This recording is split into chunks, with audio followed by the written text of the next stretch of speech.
historically, every 10 years or so, you get a dip in the stock market, Yeah. and cycles do exist.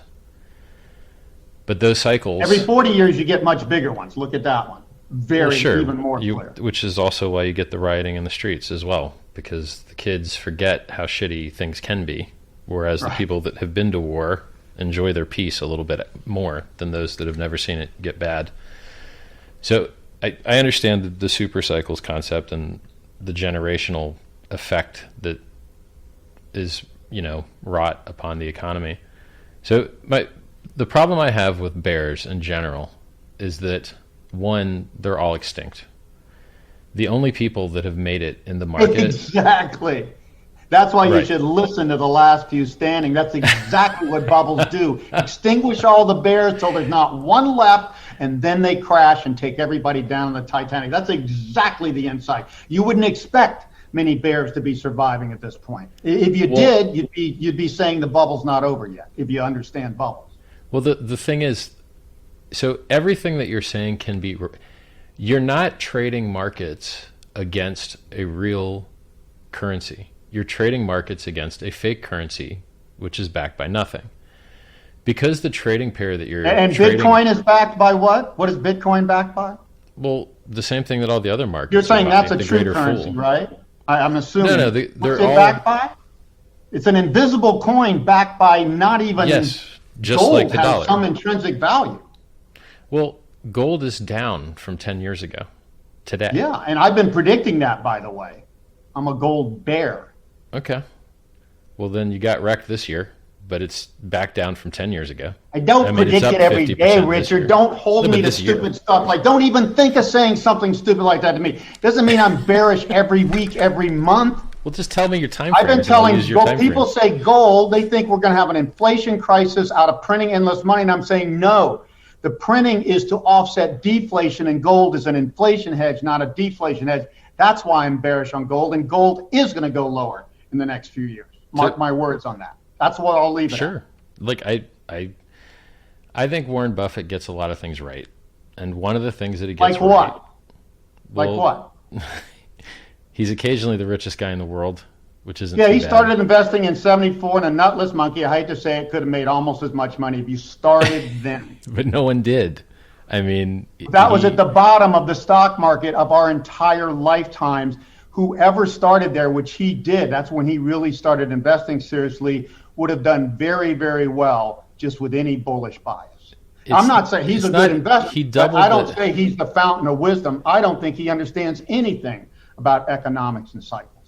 Well, nothing. He doubled the S&P 500's returns for 40 years. But he's a value investor. Good. That's what's good about him.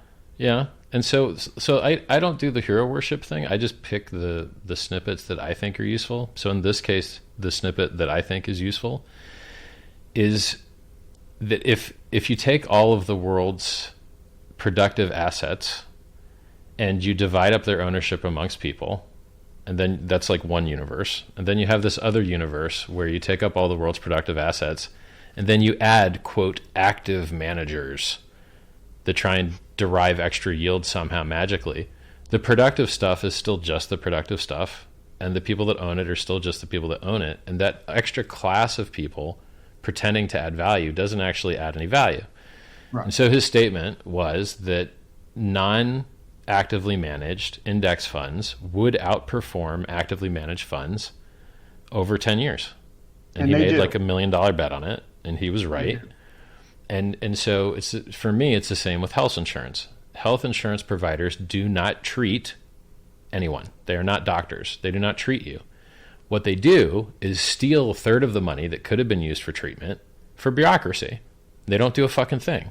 They don't develop new medicine. They don't deploy new medicine. Everything sucks because it exists. So they're there if you need an extreme amount of money, which most people don't. And you know how much savings most people have, don't you? That's the only thing they provide. I agree with it. It's not enough compared to what that their take is. So my point is that like there's these ways to make systems more efficient by cutting out people that pretend they're doing work, but they're really not doing anything.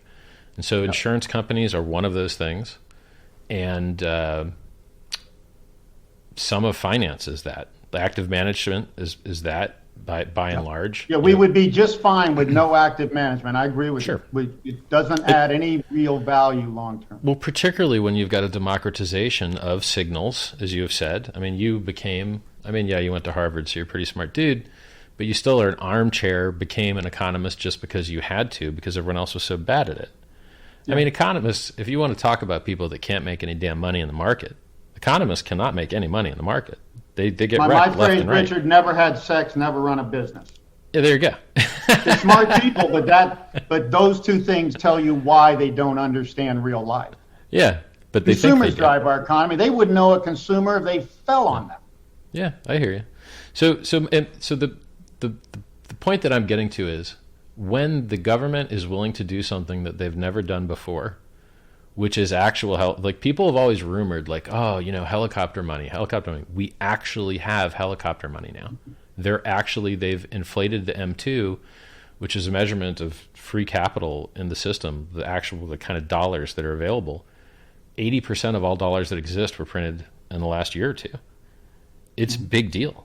And so when that money that's being printed has to land somewhere, period. And it's landing, so the rich are going to get richer, the poor are going to get poorer. Your wages aren't going to go up. You're going to lose your jobs. Do you know where it's landing? It's not going into the economy. It's not. No, it's going into GDP. It's going into anything you can invest in. It's going into financial assets, which you're right, are owned 80% by the top 10% and mostly by the top 0.1 to 1%. You're exactly right. It makes the rich richer, adds nothing to the economy other than they're spending more money. Right, and they're getting the more. top 10% are almost 40% of GDP, so they're more than they sound like spending.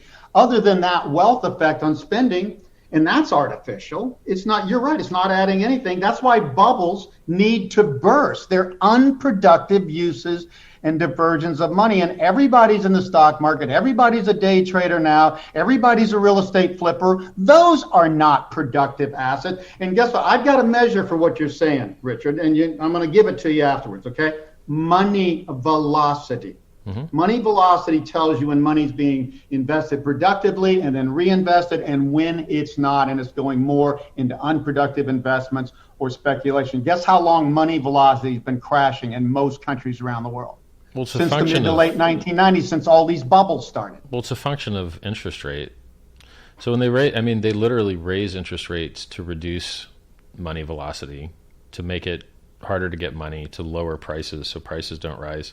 So like if no, I'm disagreeing with you. It's actually the opposite. They have pushed interest rates increasingly lower. So money's free. So when something's free, it gets abused. People just speculate with it. It's easy. Well, that's what I'm saying. Like the lower interest rates have caused that, not higher. Yeah. Well, that's what I'm saying. Money velocity is totally consistent with falling interest rates, artificially below what inflation rates would say they should. I agree with everything. Which is easily measured. Yes, I agree with all that.